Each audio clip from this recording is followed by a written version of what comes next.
So that brings us to In Focus tonight, and In Focus is Chinese companies under the global scanner. Chinese companies under global scanner. To discuss this, we have Pinak Ranjan Chakrabarti. Pinak Ranjan Chakrabarti is the former secretary in the Ministry of External Affairs on Economic Relations, and Vishnu Prakash, former ambassador of India. Professor Harsh Vardhan Pant is Distinguished Fellow at ORF. Thank you very much, gentlemen, for being with us. We'll start with you, Ambassador Pinak Ranjan Chakrabarti. So what do you make of all this? Many countries now describing Huawei technologies as a national security threat. US, Australia, New Zealand, Canada, restrictions being imposed by Europe. The basic concern, of course, is access of data going to the Chinese Communist Party. How serious is this as a global threat? I think it's the coming of age in terms of recognizing the digital world, in terms of how the digital world sucks up data from different countries and how data is used for their own national goals. And I think it was high time. It was bound to happen. The Americans had sort of convinced themselves that in the past, that is, that once China becomes integrated, or they help China integrate into the global sort of economic, WTO, and other kind of value chains, etc., which China, of course, used, and American companies profited from it, and made China into what it is today. Yes. Now they are realizing that once they have created this Frankenstein, that China is not a normal player on the global stage. It has gone rogue in many ways, Okay. and it is basically trying to oust the US from its position as a global sort of player, and sort of overturn the international liberal order that Yes. it does not see that it has taken advantage of it, but now it wants to replace the USA as the big dada or the hegemon of the world. So I think that is what is happening. Okay, And countries indeed. now suddenly realize that this cannot be allowed to happen. Indeed. Let's bring in Ambassador Vishnu Prakash. Do you see a realignment that's taking place then against Chinese aggression? Is this an emergence of a new world order, would you say? I don't know whether the new world order will emerge, but one thing is very certain: the geopolitical order that we know today is permanently fractured. There is going to be a realignment. How things will pan out is anybody's guess, but it cannot be business as usual. Look at the irony. Look at the irony. Before I talk of China a bit, let me comment on Huawei. Yes. Huawei must be laughing their way back to the bank. Can you imagine 160, 70 odd countries paying Huawei top dollars to spy on themselves? I mean, if we have all been living in some kind of a denial, that is one example. Here it is this company, state-owned enterprise, which is a veritable arm of PLA, which is spying on us, which has the capability of planting bugs, trojans, bringing systems down. And merely because of economic interests and because of competitive pricing, we all have been just doing their bidding. Okay. So one, I think that certainly geo, but more than geo, if the democratic countries come together and pool their technologies, resources, capabilities, we can do a much better job. Secondly, China has done an exceptionally competent job in offending everybody. Yes. Everybody. And they have, with expansionism, with muscle flexing, with intimidation, you look around in the neighborhood of China, and there will be rarely a country which has decent relations with China. Japan, Australia, Canada, USA. Yes, indeed. You know, so, and I can go on. So obviously a stage has come when countries are saying enough is enough. You cannot bully any and everybody, and US has finally woken up to the challenge, and I think it's a matter of time where things will begin to change. They are already changing, and a realignment of forces, of relationships will happen. Okay. Professor Harshvardhan Pant, India believes in a rules-based world order. Also, India is in the process of some dialogue with China on restoring status quo ante in eastern Ladakh. India has banned several 59, 60 apps of Chinese apps.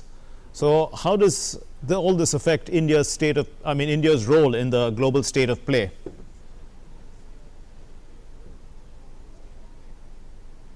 I think the larger global order that is emerging, it seems are juxtaposing India and China on the same world order, and clearly you see how Ambassador Chakrabarti described China very rightly. I think as a roguish state.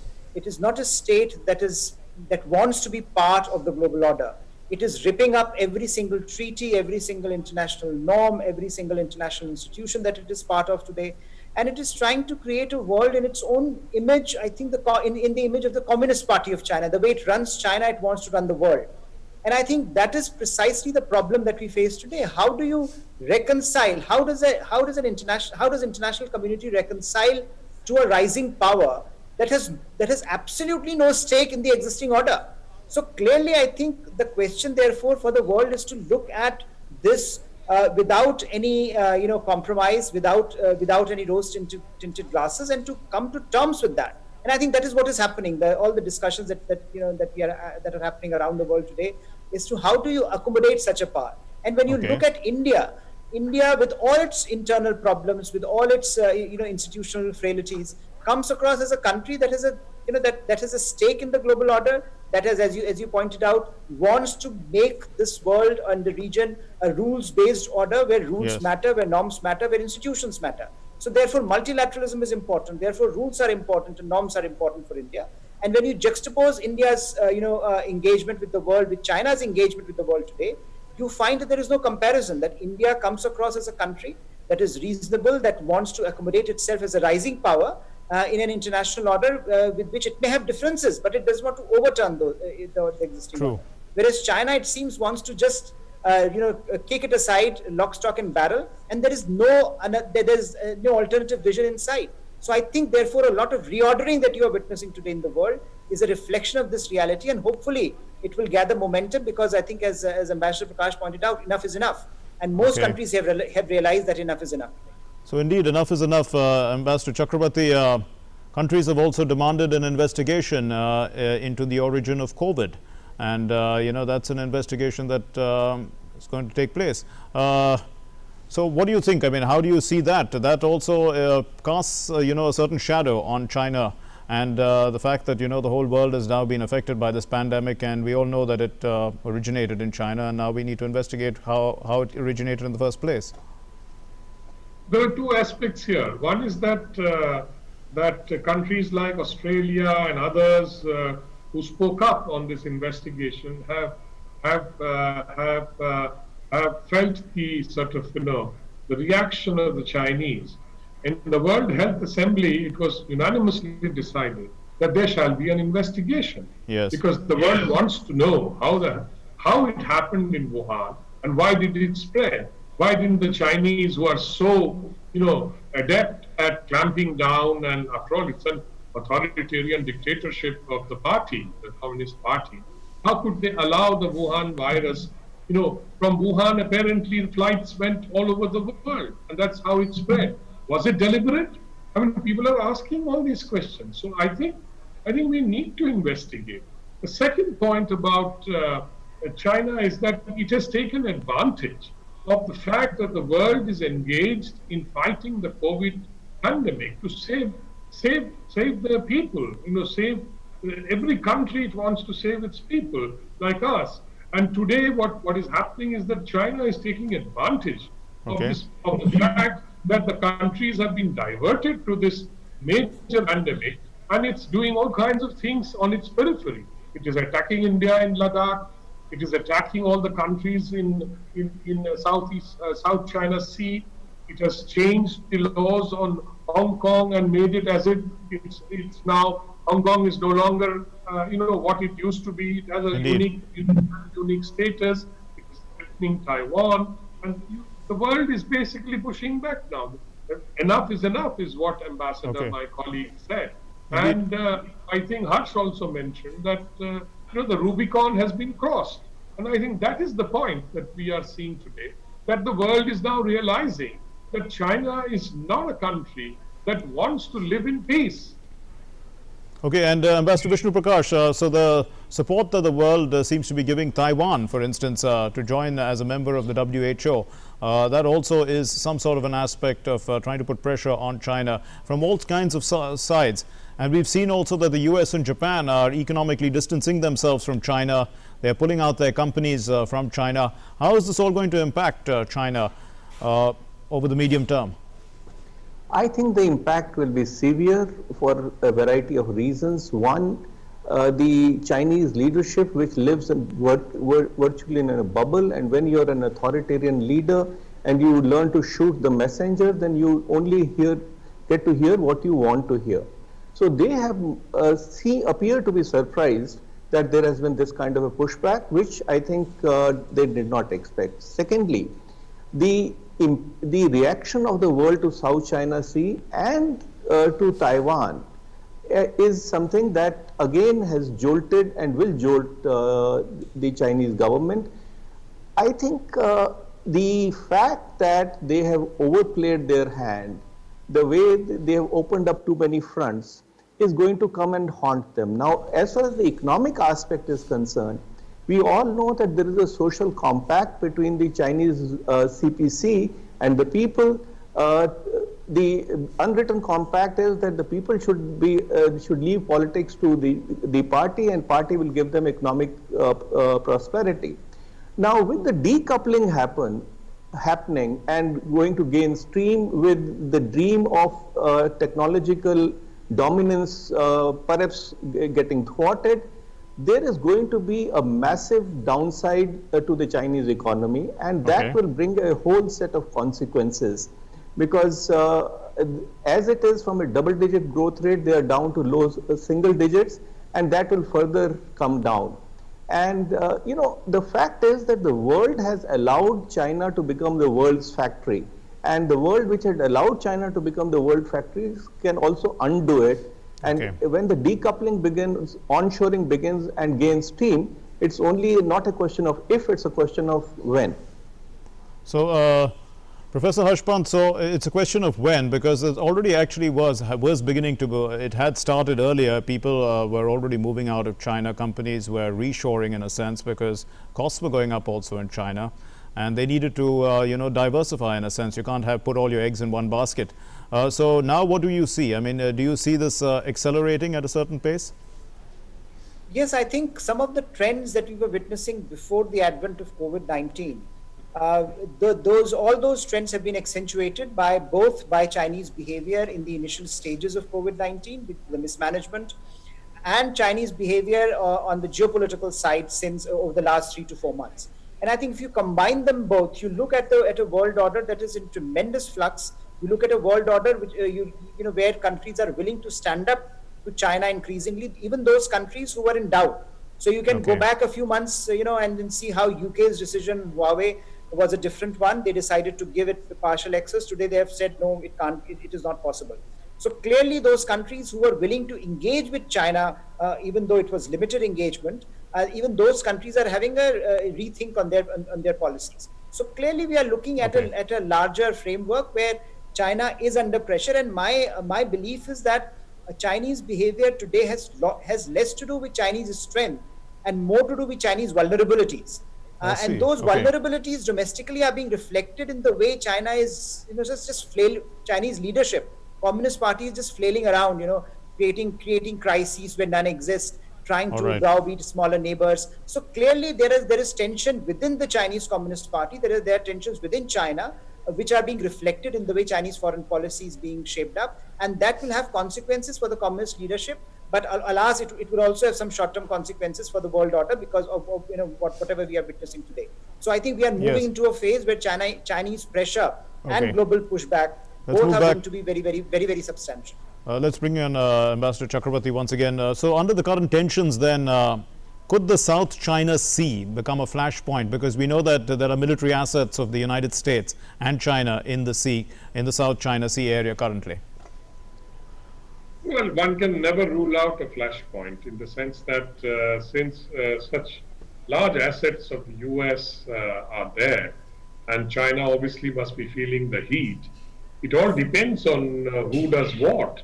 I think the US can play a waiting game, leave its the two sort of aircraft carriers and the accompanying fleet there and keep a watch on what China does. If China fires the first shot, then I think there will be conflict, and China will suffer so badly that it will regret what the kind of actions that he has taken.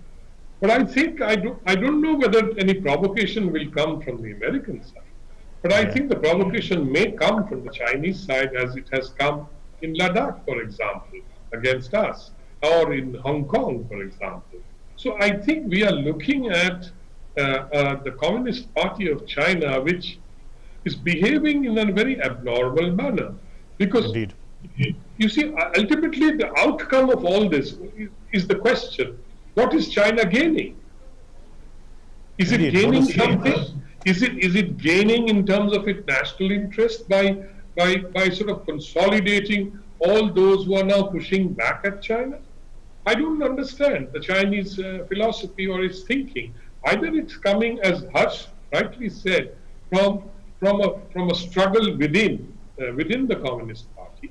Otherwise, I don't see any rational behavior in all this. I mean, unless China thinks that It doesn't seem to be rational at all, yes. It has become so strong that nobody can challenge it anymore, and it can do anything it wants.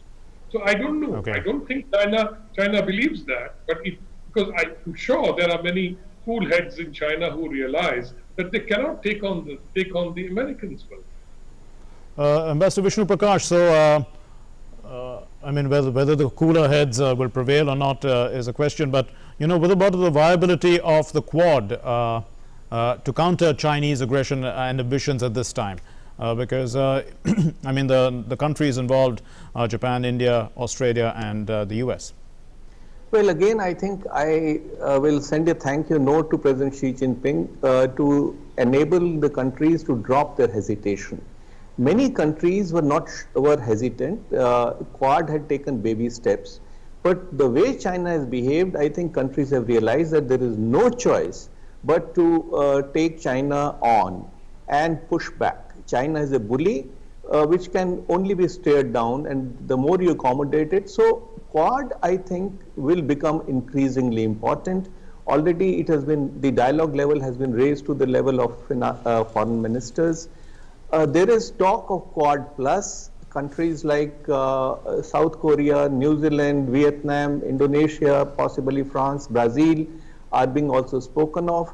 I am not sure whether it is time to expand Quad, but Quad is going to, because these are 4 democratic countries, important countries, and these 4 countries, especially Australia and India, are now being spoken of in practically every grouping, whether we are talking of G11 or G10 or D10. So I guess Quad will come of age, and the role of Quad has to be defined now, agenda has to be defined now, and there will be no choice left but to also include security as one of the important items of the agenda, because we have reached a stage where you cannot allow the prevalent security architecture to be disrupted in the way China is seeking to disrupt it. Okay, final question from you, Professor Harsh Pant. It is about India and China and 4th round of commander level talks. Now, after that, the comment that came out was that the process is complex and needs to be constantly verified, though both sides are committed to completely withdrawing troops, and we are moving towards, at least India has said that we want to achieve status quo ante. How do you view all this? How do you view the progress that's being made? Well, as was expected, the progress is slow, it's deliberate, it's, I think, rightfully so. And India has very rightfully said that we will verify every single step that the Chinese are taking. I think that now the issue is how can India trust China? And I think that's a big question that is now overhangs all this engagement. And clearly, any move that has happened so far is basically a move towards, disengagement that has happened. They are very, very tentative. And India will be very, very cautious moving forward. We have seen how core commanders have reacted very, very cautiously. And that is, I think, very important at this stage, given where we are coming from in the last 1 month. But I think the larger issue for China and for China to recognize is, as you were talking earlier about core, is that, even those in India or elsewhere in the world who were taking a more cautious approach towards China are now looking at this new reality and asking, what did we gain by being so cautious? What did we gain by making a case that, look, we need to engage China? Because engagement clearly has not had the intended effect. All the questions, whether they are about economic interdependence, whether they are about technological interdependence, whether they are about academic, socio-cultural exchanges, they all become moot today in the climate where China is, almost mercilessly pursuing its aggressive agenda, which is primarily based on muscle power. So what I think China needs to recognize is that there is a climate building up around China, around the world, right, which will make it very difficult for China to achieve its national aims, which, as the Chinese leaders have, they constantly tell us, it's about, economic prosperity for the people. But I don't think that the path that they've chosen will lead to that if the present trends continue. And for countries like India, therefore, caution and verification at every step is the most important alternative that we have at We'll leave it there. Thank you very much. much. Our boundary negotiations are going on. We'll leave it there. Thanks very much, Professor Harsh Pant, Ambassador Vishnu Prakash, and Ambassador Pinakaran Chakravarti. Thanks very much for being with us. Now we're moving on.